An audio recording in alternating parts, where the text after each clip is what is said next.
नमस्कार, मी प्रदीप रणनकर. आपण पाहत आहात इंद्रधनुष्य. 4 राज्यातल्या ज्या निवडणुकांचे निकाल आले त्याचं कवित्व आता सुरू आहे. तेलंगणामध्ये बघा, 2014ला तेलंगणा प्रांत हा आंध्र प्रदेशामधून विभक्त होऊन वेगळा झाला, कारण ती त्यांची मागणी होती. केसीआरने अगदी प्रारंभापासून तेलंगणा स्वतंत्र राज्याची मागणी केली होती आणि मागणी झाली, ती मान्य झाली आणि स्वाभाविकपणे तेलंगणातले सगळे लोक त्यांच्या पाठीशी उभे राहिले. 5 वर्षाची टर्म त्यांची गाजलीच, पण दुसरी टर्म 2019 सालच्या निवडणुकीमध्ये 119 आमदारांपैकी तब्बल 88 आमदार केसीआरचे निवडून आले होते. अतिशय मोठं बहुमत. स्वतः केसीआर, त्यांचा मुलगा, त्यांची मुलगी, त्यांचा भाचा, सगळा नातेवाईकाचा गोतावळा त्यांच्या सभोवताली जमा झाला. त्यांनी केलेल्या कामांची चर्चा ही केवळ तेलंगणापुरती मर्यादित राहिली नाही, तर देशातल्या विविध प्रांतापर्यंत ती चर्चा पोहोचली. शेतकऱ्यांचे प्रश्न कसे सोडवावेत, तर जाऊन केसीआरचं राज्य बघून या, अशा अनेक गोष्टी सांगितल्या जात होत्या. फक्त काय होतं, दिसतं तसं नसतं म्हणून जग फसतं असं म्हणतात. घडलं तसं, कारण सुरुवातीला त्याचा बोलबाला भरपूर होता, पण या योजनांमध्ये मोठ्या प्रमाणावर भ्रष्टाचार होतो आहे अशी शंका उपस्थित करण्यात आली. त्यावर लोकांचा विश्वास बसायला लागला आणि काँग्रेसने थेट या सगळ्या गोष्टी, त्यांचे वीक पॉईंट्स काय आहेत ते हेरले आणि त्याच्यावरती काम केलं. आणि त्यातूनच केसीआरला VRS देण्यात काँग्रेस यशस्वी झाला. बघा काय काय केलं होतं केसीआरने. म्हणजे त्यांनी शेजारचं राष्ट्र महाराष्ट्र, याच्यामध्ये आपण सगळ्या मतदारसंघात निवडणुका लढवणार आहोत अशी घोषणा केली. इकडच्या शेतकरी संघटनेचे जे जुने कार्यकर्ते आहेत त्यांना हाताशी घेतलं आणि मग काँग्रेस, राष्ट्रवादी, वेगवेगळ्या पक्षातले, त्या पक्षात ज्यांना आता स्थान नाही अशा लोक तिकडे तेलंगणाच्या प्रांतातल्या भारत राष्ट्र विकास समितीकडे गेले. आता झालं कसं की बघा, त्यांनी वातावरण निर्मिती तर एवढी केली. पंढरपूरला दर्शनाला, पांडुरंगाच्या दर्शनाला 400 गाड्यांचा ताफा. म्हणजे पंढरपूरच्या इतिहासात सांगतोय की एवढ्या मोठ्या प्रमाणावरती तिकडे असा एखादा राजकीय पक्ष आपले सगळे मंत्रिमंडळच घेऊन, मंत्रिमंडळ, आमदार सगळेजण ताफा निघालाय असं बहुधा घडलेलं नाही आहे. म्हणजे अनेक जण तिकडे दर्शनासाठी येतात, भक्तिभावाने येतात. आणि त्यावेळेला जो मोठा ताफा, एक वातावरण निर्मिती झाली. म्हणजे सगळेजण घाबरून गेले होते. काँग्रेसची मंडळी, भाजपवाले, राष्ट्रवादीवाले, सगळ्यांनाच धक्का बसत होता की काय करतील केसीआर, काय करतील. आणि या निवडणुकीच्या निकालातून त्यांचा भ्रमाचा भोपळा फुटला. आता हे काय झालं याची चर्चा आता आणखीन काही दिवस होईल. पण एक पंढरपूरबद्दल सांगितलं जातं की पांडुरंगाकडे जर यायचं असेल ना, तर भक्तिभावाने यायला पाहिजे. सत्तेची मस्ती, कुठल्याही मस्तीत तिकडे आलं तर चालत नाही.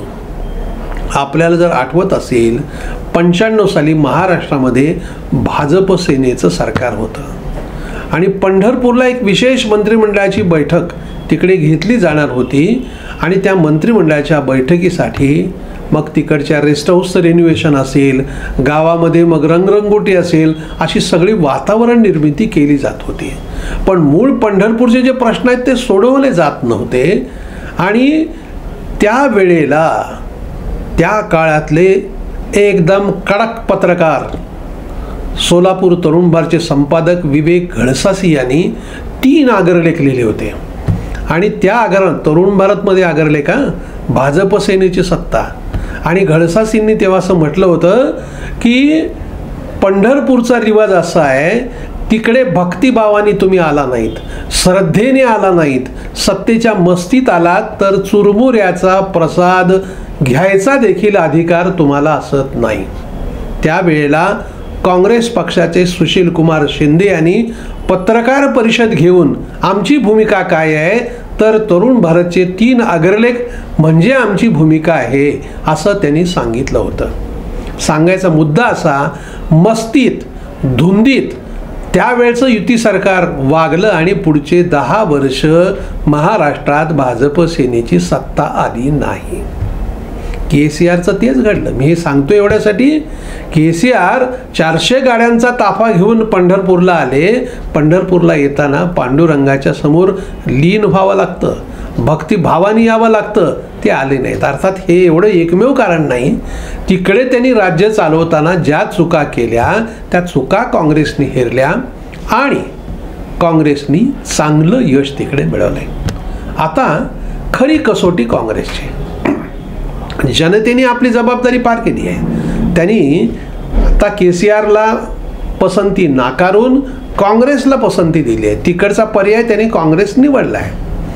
आता ही जी मिळालेली संधी आहे, पुढचे 5 वर्ष तिकडे राज्य कसं चालतं. कारण काय आहे, निवडणुकांमध्ये आश्वासनं, एकाने समजा एक आश्वासन दिलं तर दुसरा त्याच्या डबल देतो. म्हणजे तिकडे महिलांना समजा KCR ज्या काही त्यांच्या योजना आहेत आम्ही दुप्पट देऊ, घोषणा केली राहुल गांधींनी. 4,000 रुपये महिलांना दिले जातील. ज्या घोषणा आपल्याला पुढे त्याची अंमलबजावणी करणं शक्य आहे का?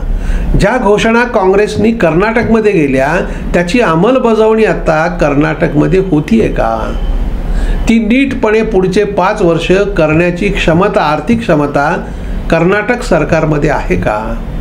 मग हे जर तिकडे जर नसेल, अन्य जिकडे राज्य आहेत काँग्रेसची सगळ्याकडचे त्या घोषणानुसार अंमलबजावणी होते का? हेच प्रश्न आहेत. अर्थात काँग्रेसनी ज्या गोष्टी केल्यात तसंच भाजपचं पण आहे. भाजपने छत्तीसगडमध्ये धानाला हमी भावापेक्षा अधिकचे पैसे देऊ अशी घोषणा केली. पण ज्या राज्यामध्ये तिकडे सत्ता आहे भाजपची, तिकडे शेतकऱ्याला हमी भावानेही त्याचा माल विकला जात नाही. मग तोच न्याय अन्य प्रांतामध्ये ज्या ठिकाणी किमान त्यांची सत्ता आहे अशा ठिकाणी का लावला जात नाही, असे प्रश्न उपस्थित होतात. आणि लोक अगदीच मूर्ख आहे असं नाही, ते केव्हा तरी ना त्याचा हिशोब करतील ना. ठीक आहे, आत्ता नाही कळलं, पुन्हा तरी करतील ना. आणि त्यामुळे राज्यकर्त्यांनी, तुम्हाला निकाल लागला, तुमच्या बाजूनी सत्ता आली, पण आलेली सत्ता टिकवण्यासाठी आपण लोकांना काय आश्वासनं दिली होती. निवडणुकीत आश्वासनावर जिंकता येतं, पण पुन्हा सत्ता मिळवायची असेल त्या आश्वासनाची अंमलबजावणी होते की नाही हे पाहावं लागतं. जनता संपूर्णपणे विसरभोळी आहे असा समज जर राज्यकर्ते करून घ्यायला लागले तर नवे प्रश्न निर्माण होतील. तुर्तास तिकडे तेलंगणामध्ये काँग्रेसचं जे नवं सरकार येतंय त्या सरकारला आपल्या सर्वांच्या शुभेच्छा. फक्त त्यांनी दिलेली आश्वासनाची अंमलबजावणी केली तर त्यांचीच सत्ता पुढे टिकणार आहे. त्यामुळं सक्षमपणे ते सरकार त्यांनी चालवावं ह्या पुन्हा एकदा शुभेच्छा. धन्यवाद. आपल्याला हा जर व्हिडिओ आवडला असेल तर तो लाईक करा, फॉरवर्ड करा व सबस्क्राईब करा.